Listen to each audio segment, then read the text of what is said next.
Hi everyone, welcome back. And today we are going to discuss about the types of DC generators.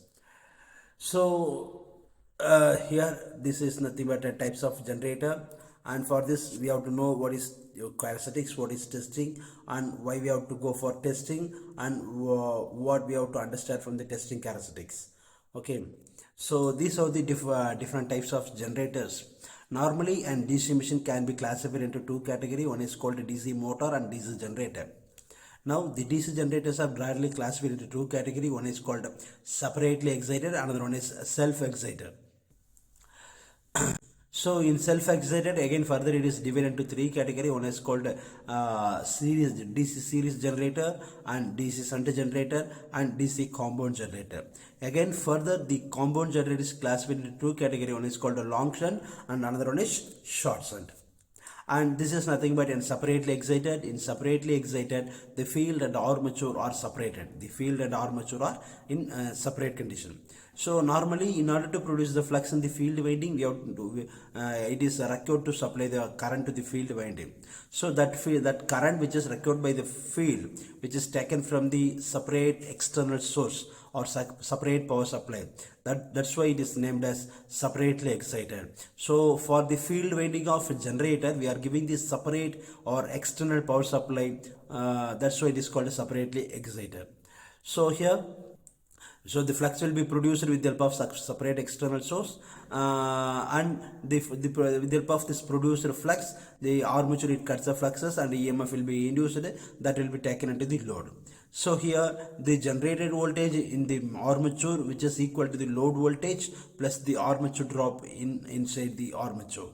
So here the current which is delivered from the armature, which is directly entering into the load. So the both armature current and load current are equal. And in the DC series generator, here the field winding and armature are connected in series. That's why it is named as series generator. So here the the current which is required to produce the flux for the field winding, which is supplied from the armature itself, so it is called self-excited. So here the current which is generated from the armature, which is entering into the series field, then only it is entering into the load. So here the armature current, which is equal to series field current, which is equal to load current. So all the three currents will be equal in this DC series generator. And for the generated EMF EG, which is equal to the load voltage plus the armature drop IARA plus the in between the armature and load, there will be a series field. So the series field also it contains some amount of resistance, so there also it contains some amount of power losses. So therefore the ISC RSC has to be included in DC generator. And DC shunt generator. So if the field winding and armature are connected in parallel, so that only it is called DC shunt generator. So in this DC shunt generator, here the current which is delivered from the armature, which is divided into two of, that is into two parts. One is the current through load and another one is current through shunt field winding. So the current through shunt field winding, which is need to produce the electromagnetic fluxes in order to generate the EMF inside the armature. So here therefore the current through the field ISH, which is equal to the voltage divided by the amount of resistance of the shunt field resistance, that is V by RSH. So here the generated EMF EG is equal to the load voltage plus the armature drop IARA. That's it. And for the DC compound generator, here it has two types. One is called short shunt, another one is long shunt. So if it is what is called compound, here this kind of generator, it has both series field as well as shunt field. Okay, so both field winding will be available.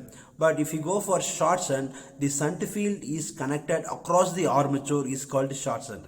If the shunt field winding is connected across series field as well as armature, means this is called long shunt. Okay.